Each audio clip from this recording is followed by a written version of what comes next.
एक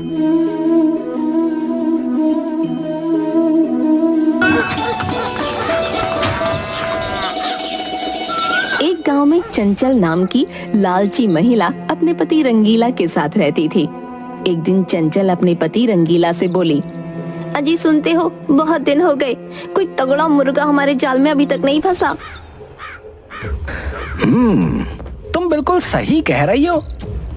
पहले तो रोज एक नया मुर्गा फंस जाता था, अब पता नहीं क्यों जाल में नहीं फंसता कोई। चंचल, सारे गांव के लोग हमारे बारे में जान गए हैं, इसीलिए वो हमसे जो है होशियार हो गए। लेकिन शायद वो नहीं जानते कि मुझे भी चंचल कहते हैं। ऐसा कोई सगा नहीं जिसे मैंने ठगा नहीं। तुम कहना क्या चाहती हो? क्या तुम्हारे मन में कोई योजना चल रही है क्या? कुछ दिन पहले तुम भंगार से एक पीतल की मूर्ति चुरा कर लाए थे ना? हाँ, मुझे याद है, लाया तो था। चलो उस मूर्ति को लेकर बाजार चलते हैं और अच्छे दामों में बेच कर आते हैं। लेकिन चंचल, उस मूर्ति को कौन खरीदेगा? अरे कोई ना कोई मूर्ख फंस ही जाएगा। वैसे भी संसार में मूर्खों की कमी थोड़ी ही है। कुएं का मुफ्त का पानी छोड़कर पानी की बोतल पैसों में खरीद कर पीते हैं। बस पानी का नाम बिसलरी हो। ठीक वैसे ही हमें मूर्ति के ऊपर एक झूठ बोलना होगा और कोई ना कोई तो हमारे झांसे में फंस ही जाएगा। चंचल के कहने पर रंगीला मूर्ति लेकर चंचल के साथ बाजार में चला गया और चंचल बाजार में आवाज लगाने लगी, अरे कोई है जो इस पवित्र मूर्ति को खरीदेगा? जो भी इसे खरीदेगा उसके दिन बदल जाएंगे, उसके भाग्य खुल जाएंगे, धन की वर्षा होगी, उसका जीवन खुशियों से भर जाएगा। चंचल की आवाज सुनकर एक व्यक्ति चंचल के पास आकर बोला, ऐसी कौन सी मूर्ति है जिसे खरीदकर भाग्य बदल जाएगा?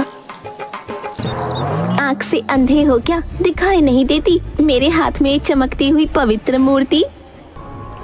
लेकिन ये मूर्ति तो बहुत ही पुरानी मालूम पड़ती है और ये तो कहीं से भी नहीं चमक रही। इस मूर्ति को जब खरीदोगे उसके 2 दिन बाद इसका चमत्कार दिखेगा। वो सब तो ठीक है, लेकिन ये मूर्ति आखिर है किस चीज की? ये तो बच्चों का खिलौना मालूम पड़ता है। ये बच्चों का खिलौना नहीं है मूर्ख, है? जल्दी से इस मूर्ति से क्षमा मांग ले, नहीं तो यहाँ से जाने के बाद ही तुम्हारे बुरे दिन शुरू हो जाएंगे, बता रहा हूँ। और अगर तुम इस मूर्ति को खरीद लोगे तो तुम्हारे दिन सुधर जाएंगे। अगर ऐसी बात है तो तुम इस मूर्ति को बेच क्यों रही हो? अरे हम चाहते हैं कि जिस तरह से हमारा भाग्य बदला है इस तरह से और भी लोगों का भाग्य जो है बदल जाए। ये मूर्ति कितने की है? पूरे 10,000 रुपए की है। लेकिन जैसे ही 10,000 रुपए की मूर्ति लेकर तुम घर पहुंचोगे, हो सकता है तुम्हें व्यापार में 10 लाख का मुनाफा हो जाए। चंचल की बात सुनकर वो व्यक्ति चंचल की बातों में आ गया और 10,000 देकर वो मूर्ति लेकर चला गया। चंचल और रंगीला पैसे लेकर खुशी खुशी घर आ गए। देखा आपने मेरे दिमाग का कमाल।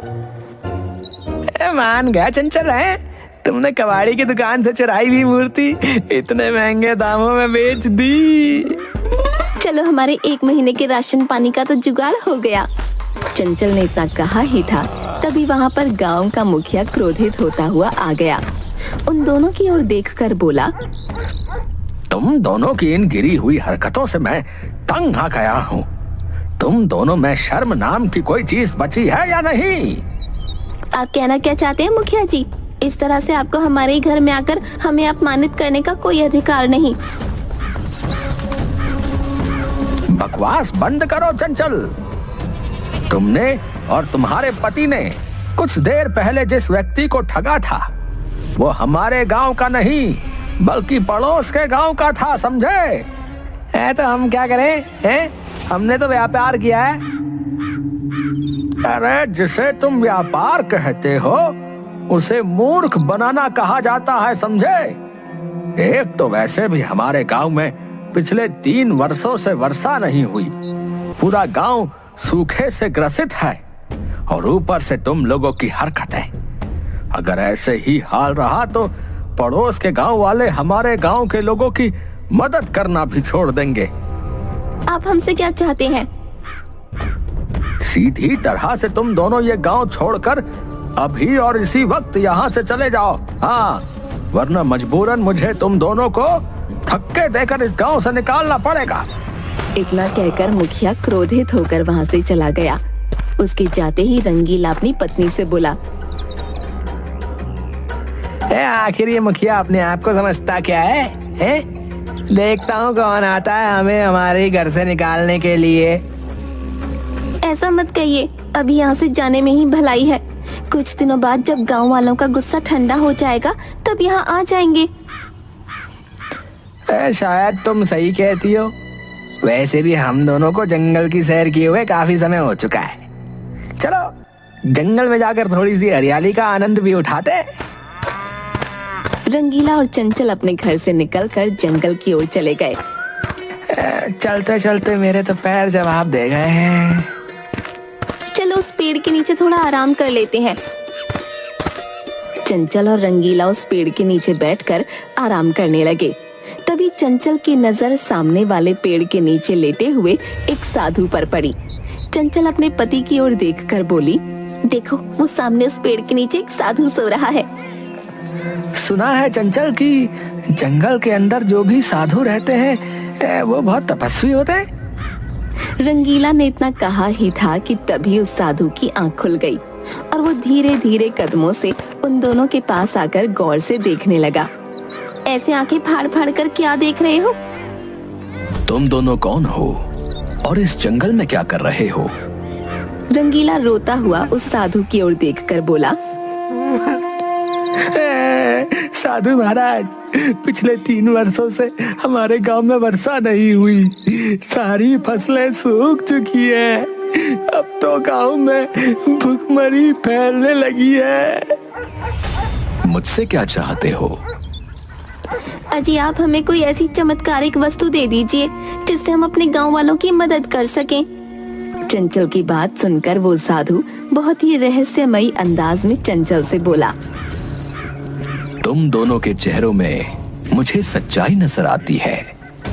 मैं तुम्हें एक ऐसी वस्तु देता हूँ जिसे तुम किसी भी चीज में स्पर्श करोगे तो वो चीज सोने की बन जाएगी और उस सोने को बेचकर तुम अपने गांव वालों की मदद कर सकते हो। साधु की बात सुनकर रंगीला और चंचल की आंखों में चमक आ गई। तो फिर देर किस बात की है साधु महाराज, लाइए ना वो वस्तु हमें दीजिए। साधु जमीन पर पड़ी हुई मिट्टी उठाकर उसमें कुछ मंत्र पढ़ने लगा और वो मिट्टी चंचल को पकड़ाते हुए बोला, इसे एक झोली में रख लो। इस मिट्टी के कण को तुम किसी भी वस्तु में स्पर्श करोगी, वो वस्तु सोने की बन जाएगी। इतना बोलकर वो साधु वहाँ से चला गया। साधु के जाते ही रंगीला चंचल से बोला, मुझे कोई पाखंडी साधु लगता था, जाते जाते हमें मिट्टी पकड़ा गया। ये तो हमें इस मिट्टी का इस्तेमाल करने के बाद ही पता लगेगा। थोड़ी सी मिट्टी उस पेड़ की डाल के ऊपर स्पर्श करके देखो। रंगीला ने जैसे ही मिट्टी के कण पेड़ की डाल पर स्पर्श किए तो पेड़ की डाल सोने की बन गई। हम तो मालामाल हो गए आरती। अब तो हमें लोगों को ठगने की और मूर्ख बनाने की कोई आवश्यकता नहीं। हाँ, अब हम किसी भी वस्तु को सोने में परिवर्तित कर सकते हैं। तुम तो बिल्कुल मूर्ख के मूर्ख रहोगे। हमारे हाथ कितनी असाधारण वस्तु लगी है, तुम्हें इसका अंदाजा भी नहीं है। मतलब अब वक्त आ गया है गांव वालों से अपने अपमान का बदला लेने का। चलो मेरे साथ अपने गांव चलें। चंचल और रंगीला अपने गांव आ गए। चंचल सारे गांव वालों को एकत्रित करके उनकी ओर देखकर बोली, गांव वालों, पिछले 3 वर्षों से हमारे गांव में भयंकर सूखा पड़ा है। फसलें सूख चुकी हैं। धन की वजह से सभी लोग भूख से बेहाल हैं। मैं तुम सब गांव वालों की मदद कर सकती हूँ। गांव का एक व्यक्ति चंचल की ओर देखकर बोला, अरे तुम हमारी मदद कैसे कर सकती हो? सारा गांव जानता है कि तुम और तुम्हारा पति सिर्फ दूसरों को मूर्ख बनाना जानते हैं। तभी उस भीड़ में से मुखिया भी निकलकर बोला, तुम सही कहते हो। इतना बोलकर मुखिया चंचल से बोला, चंचल, हम सब वैसे भी परेशान हैं। अब तुम लोगों को ठगने का कौन सा नया तरीका लेकर आई हो भाई? मैं कोई ठगने का तरीका लेकर नहीं आई मुखिया जी। मेरे पास एक ऐसी वस्तु है जिससे मैं किसी भी वस्तु को स्पर्श कर दूं ना तो वो सोने की बन जाए। अगर आपको विश्वास नहीं होता तो ये चमत्कार मैं आपकी आंखों के सामने करके दिखा दूंगी। इतना बोलकर चंचल ने एक लकड़ी पर मिट्टी के कण फेंक दिए। लकड़ी सोने की बन गई। ये चमत्कार देखकर मुखिया आश्चर्यचकित होकर बोला, तुम्हारे पास ये चमत्कारी वस्तु कहाँ से आई?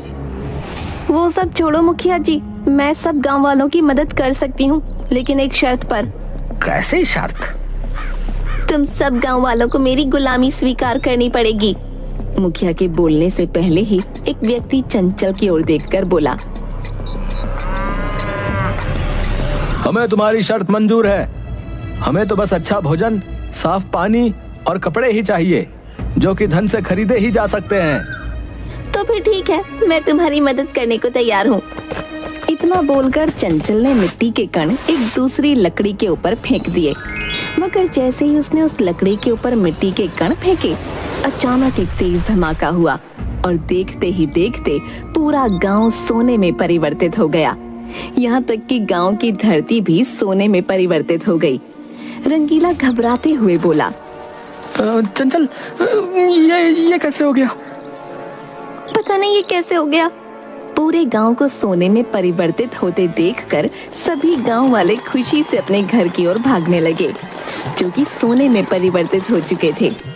मगर उन सब ने देखा कि भोजन और पानी भी सोने का बन चुका था। एक गांव वाला खुशी से चीखता हुआ बोला,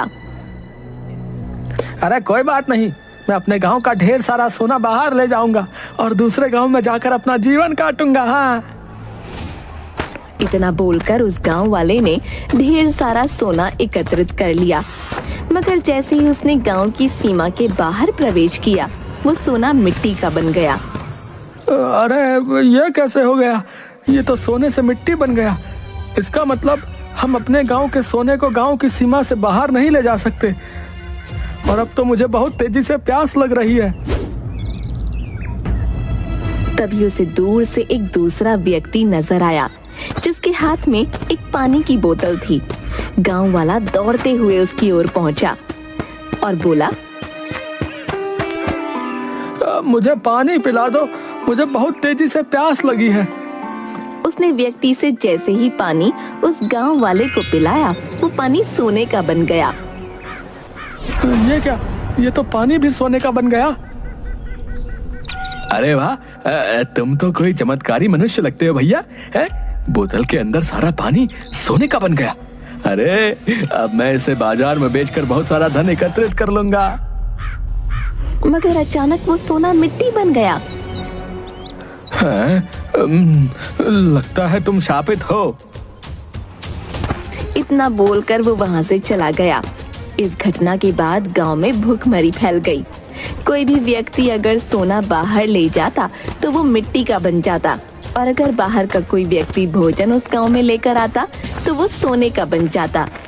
अपने गांव की दुर्दशा देखकर मुखिया रोते हुए चंचल से बोला, ये सब तुम लोगों के लालच का फल है। तुम्हारे लालच के कर्मों की सजा मेरा पूरा गांव भुगत रहा है। तुम्हें सोने का बहुत लालच था ना? अब देखते रहो सोना, और अपनी आंखों से अपने ही गांव वासियों को मरते हुए भी देखना। इतना बोलकर मुखिया वहां से चला गया। चंचल और रंगीला का दिल गांव वालों की दुर्दशा देखकर पिघल गया। चंचल, सच में हमने बहुत बुरा किया। तुम सही कह रहे हो। मुझे बिल्कुल भी अंदाजा नहीं था कि हमें इसके इतने बुरे परिणाम भुगतने पड़ेंगे। साधु ने हमारे साथ धोखा किया है। हमें उस साधु को तलाशना चाहिए। रंगीला और चंचल उस साधु को ढूंढते हुए जंगल की ओर निकल गए, और आखिरकार उन्हें वो साधु दिख गया। साधु मुस्कुराता हुआ बोला, क्या हुआ? तुम दोनों के चेहरे क्यों लटके हुए हैं? तुम्हें तो खुश होना चाहिए कि तुम्हारा पूरा गांव सोने का बन गया, सिवाय वहां के इंसानों को छोड़कर। ये गलत बात है। हमने ऐसा बिल्कुल नहीं कहा था। तुमने हमारे साथ धोखा किया है। मैंने कोई धोखा नहीं किया, बल्कि तुमने स्वयं अपने साथ धोखा किया है। लालच इंसान को अंधा कर देता है, और मैंने तुम दोनों के चेहरे पर लालच की चमक देख ली थी। तुम्हारे लालच ने ही तुम्हारे गांव की ऐसी दुर्दशा की है। हमारे गांव को पहले जैसा ही कर दो साधु महाराज। नामुमकिन। बड़ी मुश्किल से मुझे अपने अपमान का बदला लेने का मौका मिला है। बदला? कैसा बदला? वर्षों पहले तुम्हारे गांव वालों ने मुझे अपमानित करके गांव से बाहर निकाल दिया था। आखिर मेरी गलती क्या थी? मैं सिर्फ जादू टोना करता था। जादू टोने में कभी कभी इंसानों की बलि भी ले लिया करता था।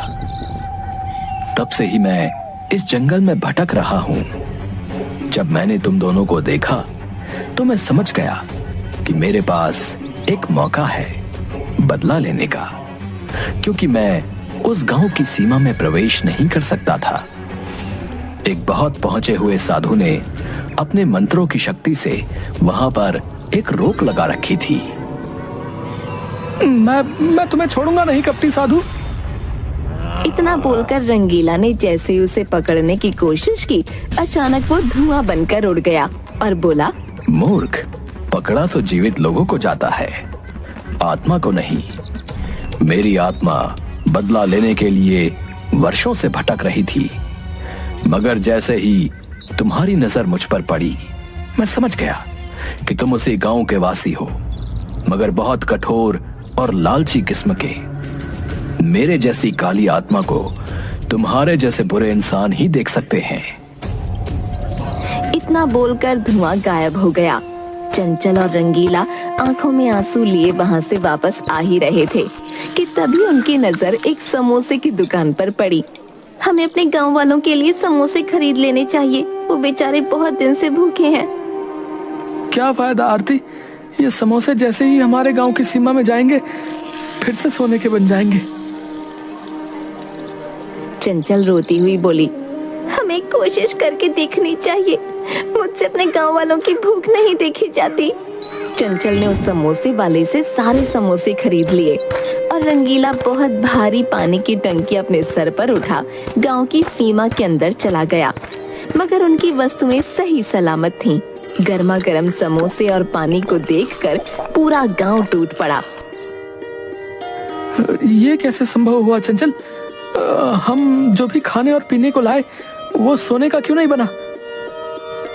मुझे समझ आ गया है, ईश्वर ने हमें एक मौका दिया है। हमें गांव वालों की अब जी जान से सेवा करनी चाहिए। उस दिन के बाद चंचल और रंगीला रोज खाने और पीने की वस्तुएं खरीदकर गांव लाने लगे।